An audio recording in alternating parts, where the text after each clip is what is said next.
But this is Keep It Basement. We are speaking with Akaash Singh, of course, of Flagrant 2, MTV as well, Geico, Wild Now, when I first saw you back in the day. Dude, just got off stage, killed it. Thank you so much for doing this.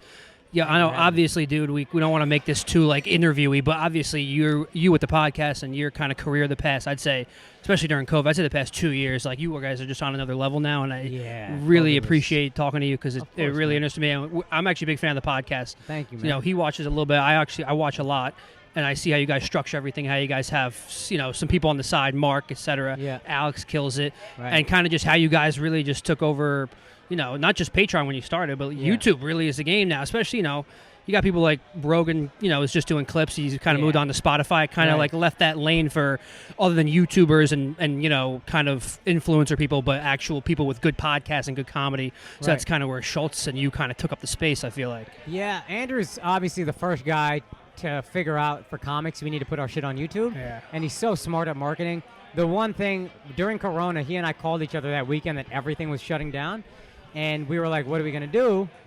And he and I basically had the same idea, which was if we are willing to meet in person and risk whatever the fuck this is, we could really capitalize because everybody else is going to be doing Zoom, and that looks terrible. Yeah. So if we're willing to take the risk, meet in person, be as safe as we can everywhere outside of work, then we could really grow here. And then the numbers tripled during quarantine. Also, by the time Andrew started doing his pieces, I think that added another, we quadrupled with that. But just being there in quarantine was great. It's interesting. Thank you, G. Have a good night. We're also just getting off stage, so there's fans asking for pictures. All the time, comedy shows. I've been to India recently. I watched, I was in that Russell Peters show. I'll tell you this, 100% without drinking and stuff, you're the best. Thank you, G. You know why? Because you think right there. Thank you. Excellent. आपका नाम क्या है? मेरा नाम Sam है. Sam. बस Sam. सुशील भैया. मेरा नाम आकाश. You are the best. Thank you, G. Thank you. Namaskar. Great praise, fresh off stage. No, dude, I'm Yeah, back, 10 minutes in. Yeah. Fucking retard. No, I do want to take it back a second. I was watching you on another podcast recently, The Roommates. Yeah, those are my guys. Yeah, they're cool. Yeah. We like them too. They're funny. Yeah. But you mentioned kind of back when it started, the way Flagrant 2 kind of transformed into what it is now. Yeah. It seems like you, back when I guess initially started, Andrew was super busy and stuff, and it was kind of your broke. push, and you were broke. Yeah, I guess 3 years ago you were what we are now. So I Yeah. want to know why, when you pushed it, I guess, I feel like it seemed like you explained it, like you pushed it, the Patreon aspect. Andrew was starting to blow up a little bit. He was busy. And you're like, no, we got to take this to Patreon and really push on this. And it initially was sports, right? Pretty much, primarily. Yeah, we talked about sports, and I still love talking about sports. I think Andrew liked sports, but Andrew loves sports when he gets busy, sports gets pushed to the back burner. And that happens for me too, but I'm like, man, fuck, I need to read what's going on or whatever. Right. So it kind of morphed in that way that he just got so busy. But also, we knew sports was an easy conduit to talk about whatever you wanted. I grew up, I always talk about that station, The Ticket, that I talk about all the time in Dallas. It's half sports, half, they call it guy talk. Right. And they're not douchey at all, but just stuff that guys will naturally talk about. Not banging girls or whatever, but just like man show shit. Yeah, not even man show where it's so over the head, but it just is shit guys will naturally talk about. Do you think it's necessary to start like that or do something like that for that audience? Because obviously the audience is what? I think it was a good entry point. Yeah. It's an easy thing to talk about. And then once we started leaning on the Flagrant aspect of it, and then that was Andrew's comedy, all those fans kind of found it. And then Rogan, and then everything. And those guys were more interested in the flagrancy than the sports. And it became more of just guys hanging out, and that's the compliment I get the most, is just like when me and my friends hang out. Yeah. And that's how I always felt listening to the station back home. Again, they're not talking about drinking and all that shit that we associate with. They'll talk about man shit, but it's not toxic, to use that stupid word that I hate. But it's just yo, what does it sound like when you're talking to your friends? We tease each other, we talk about this thing or that thing, news stories, but what's funny about it, whatever. That kind of thing. Isn't that what a podcast is supposed to be? I feel plus you guys don't rely on guests. I feel like every podcast is a guest. It's just the podcast host or both of the podcast hosts. Well, luckily and he a and guest. I had over a decade of just chemistry just from being friends. Exactly. I was lucky enough to be friends, and I knew he was going to be big. I didn't know if I thought knew I was going to be this big. Right. But I knew he was always going to be big, and he was always so funny and focused. But we just have a friendship. We have a brotherhood that's lends itself to that.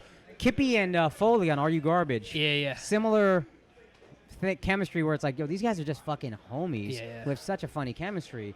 Put a mic in front of them and let them talk, and get the guests to get people to watch. Right. But also, like, they're funny, and you'll fall in love with them, and then that's where it'll grow. Right. Yeah. Well, that's interesting because, yeah, obviously you and Schulz go back like years and years.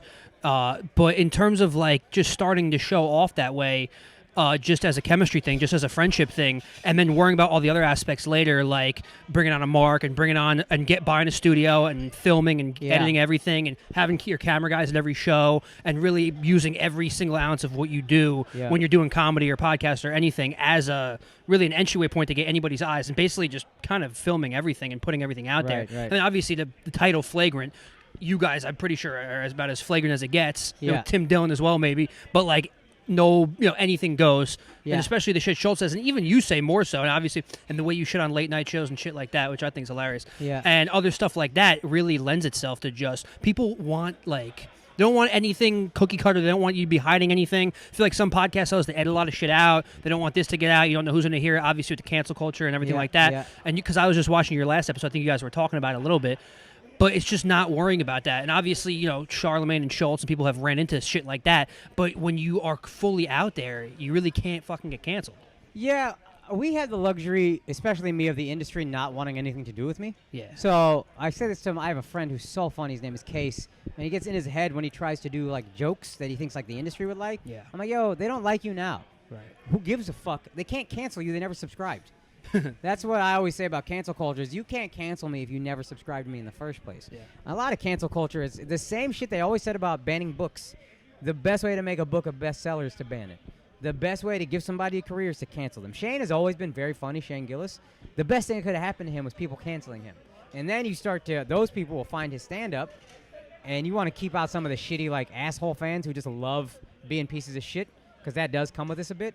But, like, for the most part, it's people who are just like, nah, man, you don't have to censor fucking everything, dude.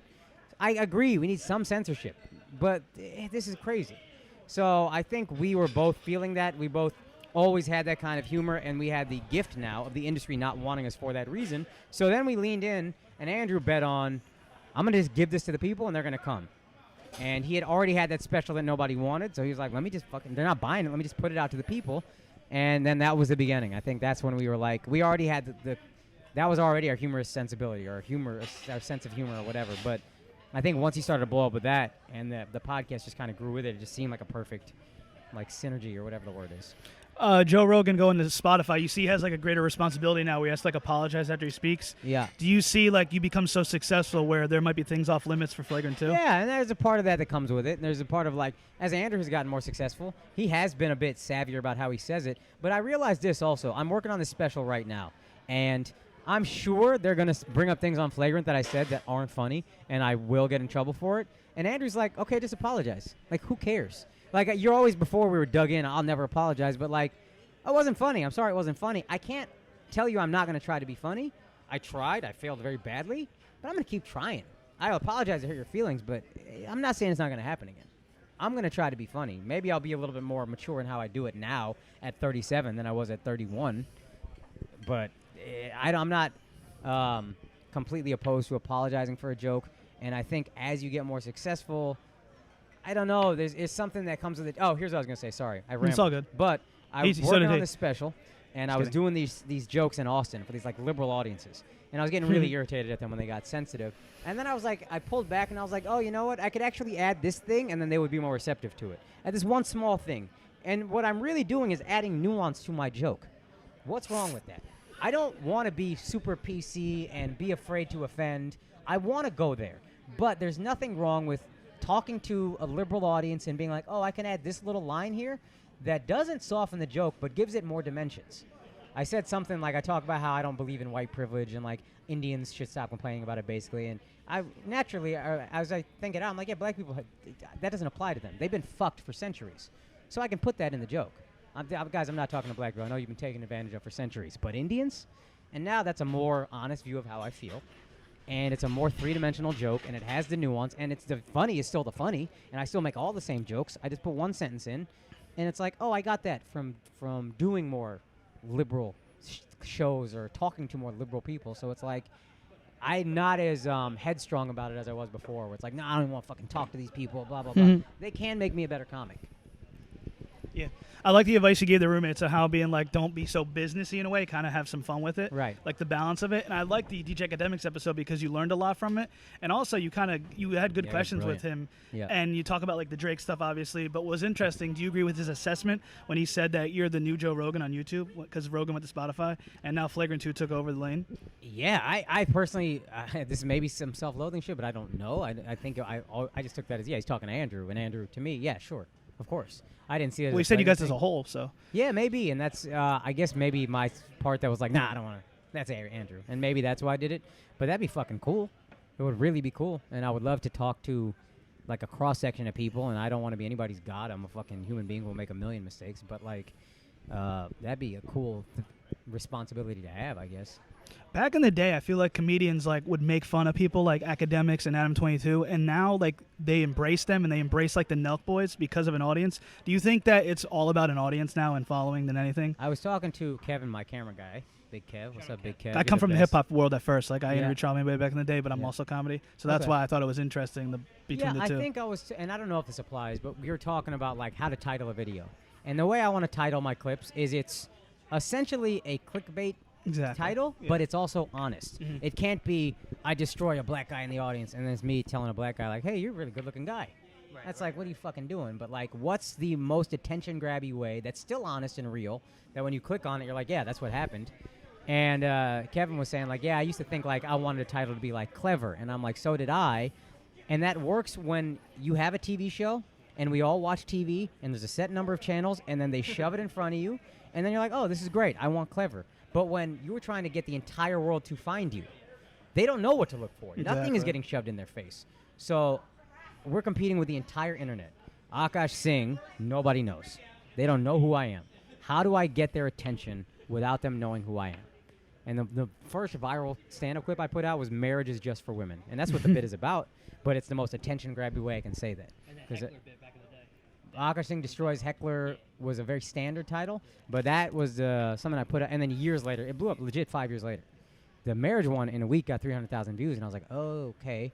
I'm competing with the entire world, and I have to find a way to get the entire world's attention against the entire, you know what I mean? Yep. So I think that's where we're looking at these guys like, oh, I used to hate on that, now I go what they're Jake, doing. Logan Paul, people used to hate on them. Now every comedian rocks their merch. But now we start to do it, we see the fucking genius of what they're doing. We hated on it before because we didn't get it. He hated Now that Full we're in Send, it, loves it now.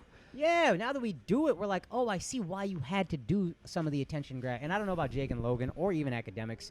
I don't know. I'm sure I hated on people without knowing shit about them. I'm sure I've said things. I don't know. You're getting an audience like that too. Sorry to cut you off, but it's hilarious because you'll see 14-year-olds in the comments calling you and Andrew old, but they're watching. Yeah. But they're not coming out for a comedy show. It's like a different audience, isn't that? Yeah, and what's I wild? get in my like whatever about like Andrew Light, but it's like that's my best friend in the business. We're gonna sound similar, and he got there first, so I also have to deal with the degree of that. Yeah.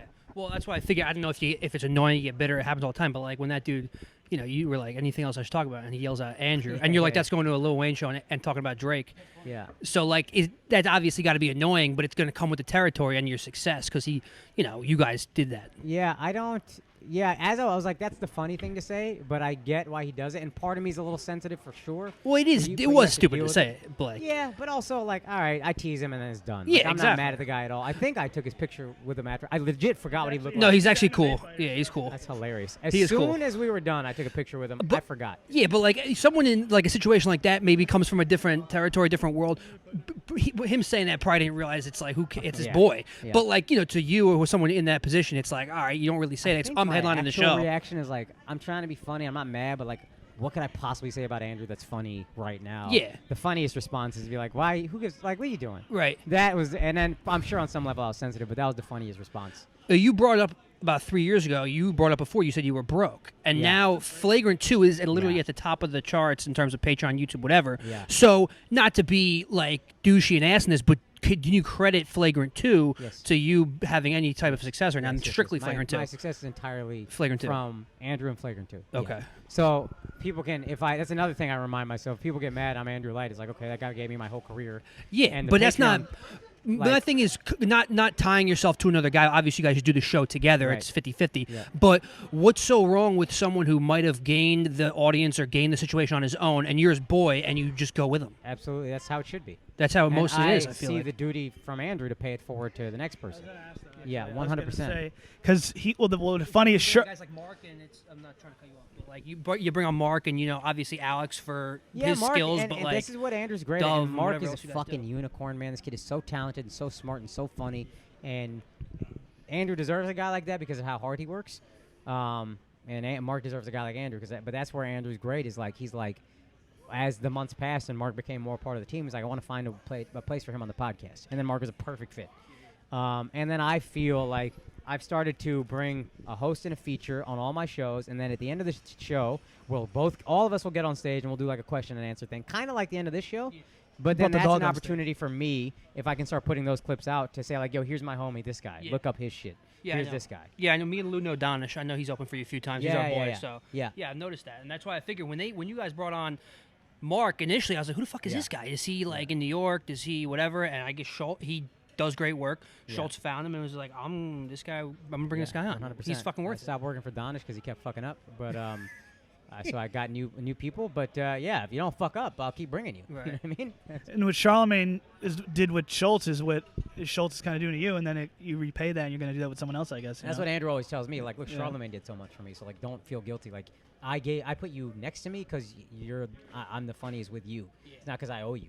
But there's obviously some loyalty and all that. But that's something I try to remind myself. But still, pay it forward to the people that I love, who are funny, who work hard. Like, if you are professional, you're gonna get a shot if you are funny and hardworking and a good dude. And when you get the shot, you better fucking be there and be professional and not fuck it up. But you will get that shot. And to y'all, if y'all are fucking homies, do an episode where it's just y'all talking.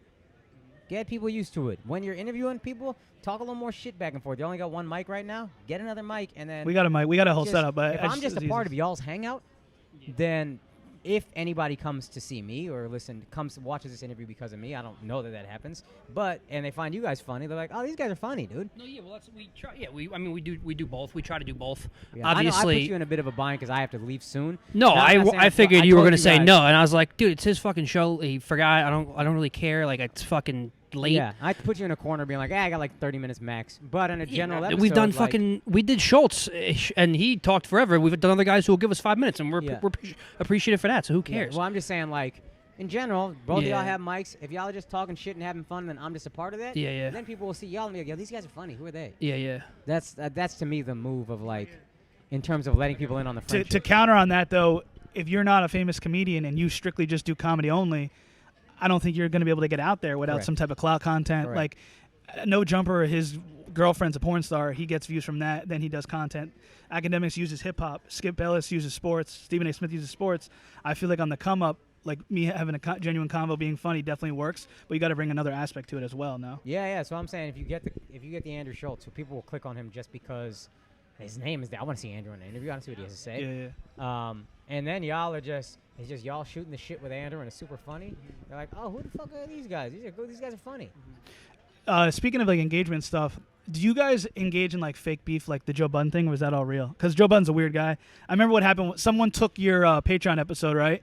And you said something, or Andrew said something, and then Joe Budden started dissing you guys.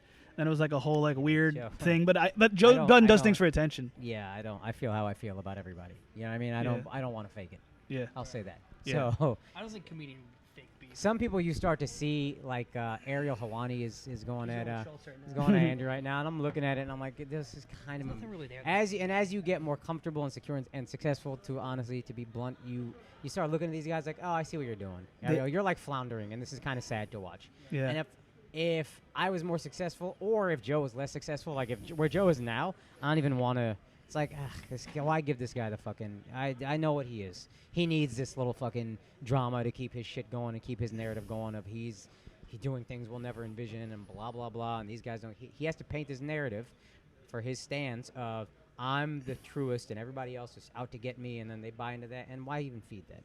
So now I'm a little more mature, and I don't want to go at Joe Budden. But, like, those guys are those guys, and you just learn a little bit. You get a little better at being like, I see what they're doing.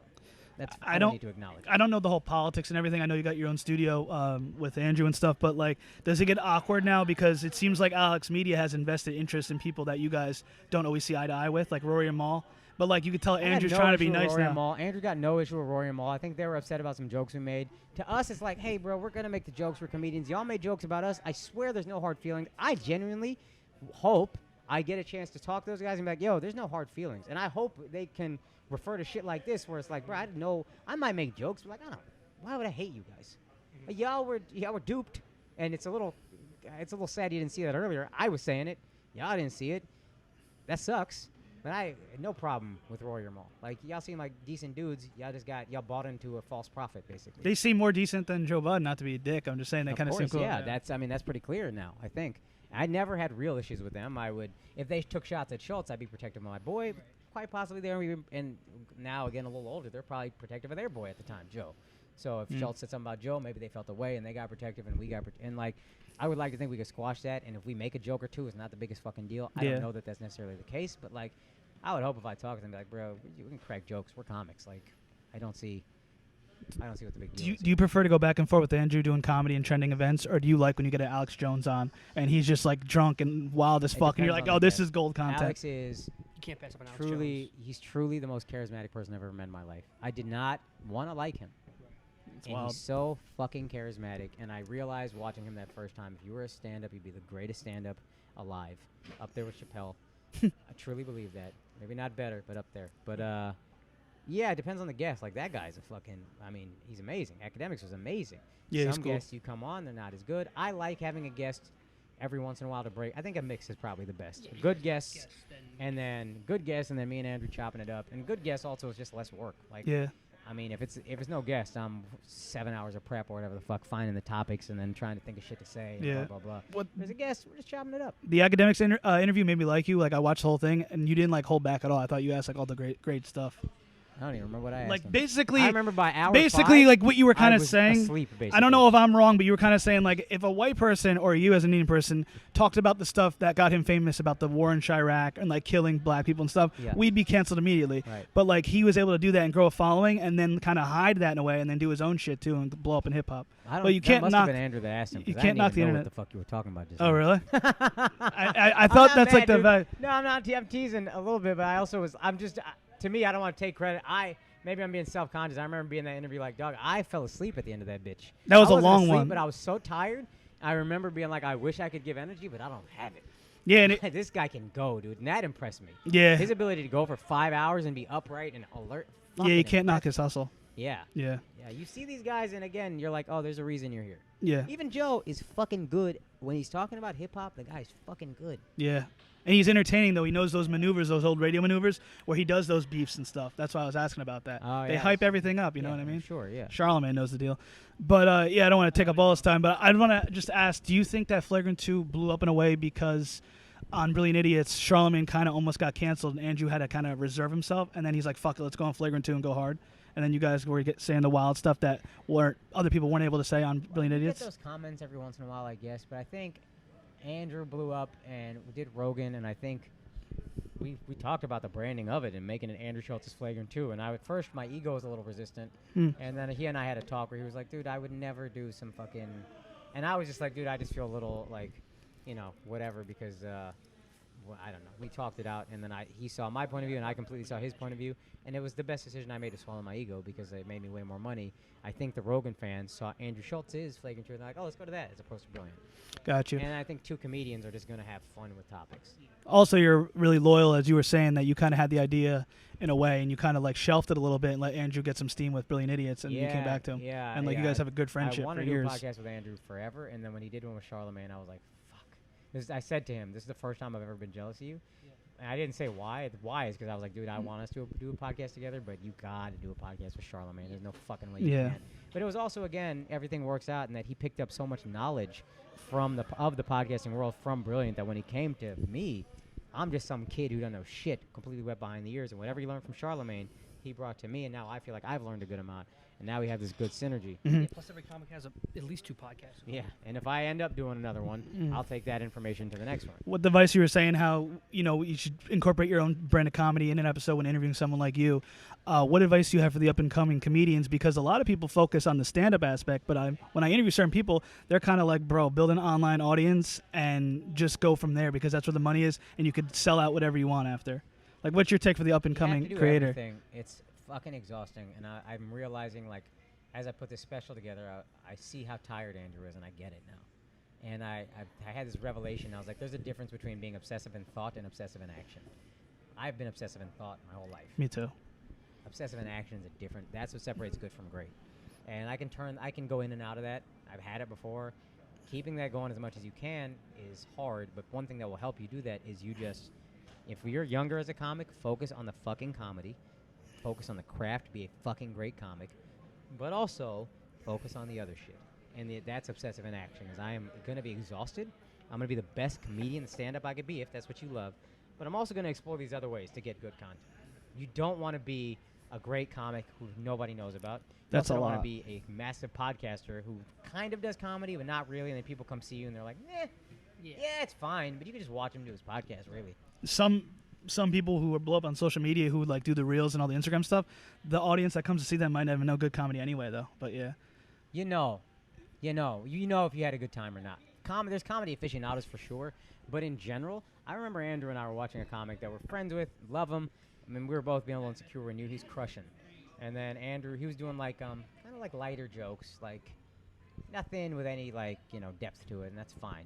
He's great at that. But Andrew was like, I truly believe the audience laughs from a different place when you do jokes that are about shit, that are like more substantive. They truly laugh from a different place. And I know what he means. When you're up there, you know what the fuck he means. To that I say that to your point, that means like no matter if you're saying shit with depth and whatever and it's good comedy, whether they're comedy aficionados or not, they know it's good comedy. You don't have to be a TV critic to know Sopranos was good. well, it's coming from because when certain guests that came on Flagrant 2 and they would name some of the comedians and they're all internet comedians.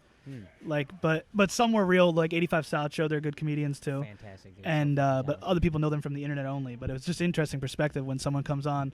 You could tell they don't know comedy. Certain people who aren't in the comedy world, I'm saying. Right. And they'll be like, yeah, I love this guy on Instagram. He's got 2 million followers, blah, blah, blah. Like, you see that front 2 million followers blue check and all the online content. People love that shit. And they're good at their comedy, and that's like, okay, they're good at their comedy, and they don't have to be great at stand-up. They can still make their money, and there's no reason to be mad at it. Them being great at comedy, and you don't realize it till you start doing a little better in this business because it feels like they're all taking from you if you don't have. Yeah. But when you get it, you're like, oh, there's an audience for them, and there's an audience for me. Yep. Let them do their thing. Last thing, did you get booty from Lisa Ann? I won't tell anything. No, we've never spoken since. She just knew that the funniest thing, and this is honestly very smart on her part, she was like, the funniest thing to do is just hit on this awkward fucking Indian kid and just talk about how big his dick probably is. That was a funny interview. That's the funniest way to do this. It's a really smart thing. And then we never spoke again, which I fully assume would happen. Throwback studio. Yeah, the old studio. Yeah, absolutely. Yeah. Too bad we didn't have videos. But I think we're talking about stand-up, which we love. And I still love talking about sports, and I'd love to do that in some avenue. But with Andrew, talking about comedy is the fucking best. That's it, dude. Thanks a lot again. Thank you. Akash Singh. You met Stress Factory October 21, 22, 23. October 21st to the 23rd. I'm filming the last shows of my special, so come the fuck through. Hell yeah, right here in Jersey. And my buddy's at the New York Comedy Club the other night. He said it was fucking sick. Oh, thank you so much. Yeah, dude, no man. doubt. Appreciate All right, it. dude. Thanks again, man. No problem. Listen to Flagrant 2. Yes, sir. Keep it God bless. basement.